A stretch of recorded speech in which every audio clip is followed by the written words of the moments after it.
Welcome to our few moments together on the Parsha. This Shabbos, we have the privilege of reading Parshas Pinchas.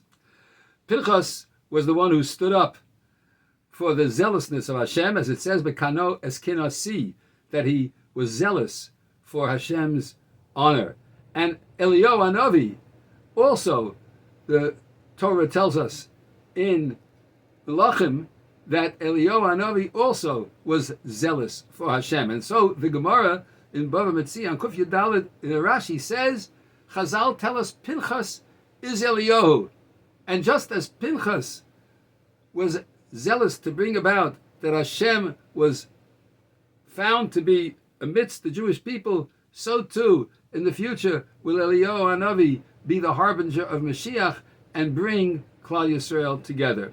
The Gemara in Tainus, and it's important for us because this Thursday we're going to be fasting on Shiva Asar B'Tammuz, and the Gemara in Tainus mentions that there are 5 reasons why we fast on Shiva Asar B'Tammuz. One of them is that Nishtabru Haluchos, the Luchos were broken in the time of Moshe Rabbeinu when he came down from the mountain the first time, which was on Shiva Asar B'Tammuz. And the second one was Batal HaTamid, in the time of the Beis HaMikdash, the daily korban was no longer able to be brought. The third thing that happened was that Apostomus, the evil Roman general, burned the Torah during the time of the destruction of the Beis HaMikdash, took place on Shiva Asar B'Tammuz. And the fourth thing was that he put an idol in the Beis HaMikdash itself. And finally, the fifth thing was Huvka Aha'ir, the city was broken through and the walls of Yerushalayim were breached, which eventually led to the destruction of the Beis HaMikdash. My Chashav son-in-law, Rabbi Sharir Yablonsky, who's always on the lookout for pedagogical, educational opportunities, noticed an article in Mishpacha magazine, which was written by Chaya Rosen, which so beautifully helps us understand what we can do utilizing these 5 events to help reverse what brought about the destruction of the Beis HaMikdash by focusing on the meaning of what we can do with each particular case. Let's take a look at them. Number 1, the first thing that happened was Nishtabru HaLuchos. The Luchos were broken when Moshe Rabbeinu came down from the mountain because the people lacked a little emunah.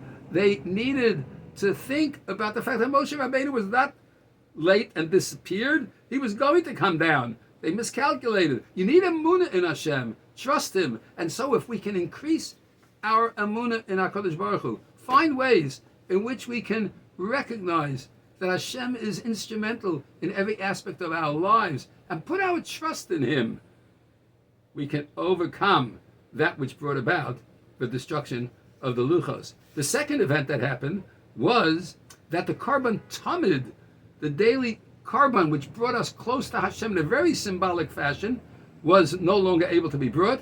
But we have tefillah, the makom korban. We have davening in the place of korban. And so maybe what we can do is increase our davening with kavanah, with intent, davening with purpose, on the proper time, saying Kriyas Shema in the right time.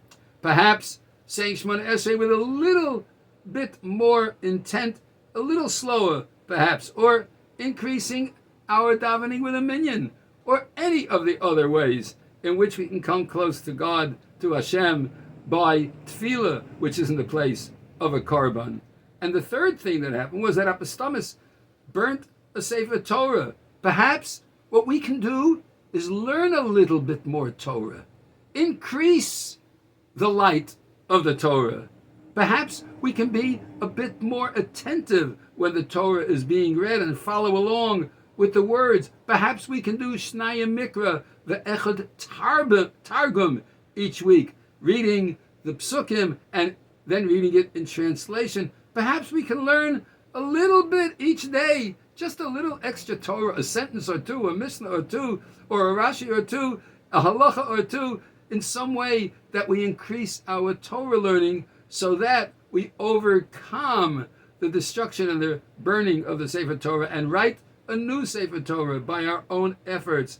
And the fourth one was that there was a idol placed in the Beis Hamikdash. And our Chazal tell us that anger, giving into anger all the time, is a very bad midah, and it's tantamount, says the Gemara, actually, it's tantamount ke'ilu oved avodah zarah. It's almost the same as worshiping avodah zarah, which Apostomus put this idol in the Beis Hamikdash.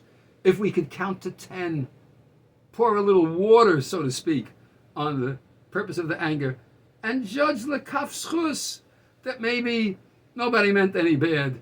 Withdraw from the situation that's so volatile and take a step back so that we're no longer angry, or maybe be a little bit more forgiving of ourselves and others. And finally, when it says that the city's walls were breached, maybe what we're doing is we're erecting false walls around our own lives. And we're building walls which don't allow us to be sensitive to the needs of others or what another person is going through. And maybe we need to be sensitive about those walls and help them through the difficulty, so that we build a new wall, the wall in which Klal Yisrael is surrounded by the love of one Jew for another. And perhaps even the walls we erect around ourselves to stay away from being able to help another.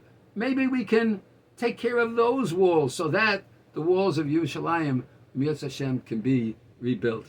We're sending out this video a little early for two reasons. One, of course, because Shiva Asar B'Tammuz is only a few days away. And secondly, to remind everyone that this Shabbos is going to be a beautiful, beautiful Shalosh Seudos, but it's by invitation only, it's by registration only, because of the nature of the Shalosh Seudos. I'm so honored that the Balabatim of the Shul have prepared this in the honor of myself and my Rebbetzin as we are preparing to take an extended vacation until the Yamim Noraim. And I so appreciate all who come and participate in the building of the Young Israel Bethel and the future. So please, those two reasons, join with these 5 reasons to get a little bit better, and join for the sake of the Shalosh Seudos this Shabbos. I want to wish every single person a wonderful Shabbat Shalom Uvarach.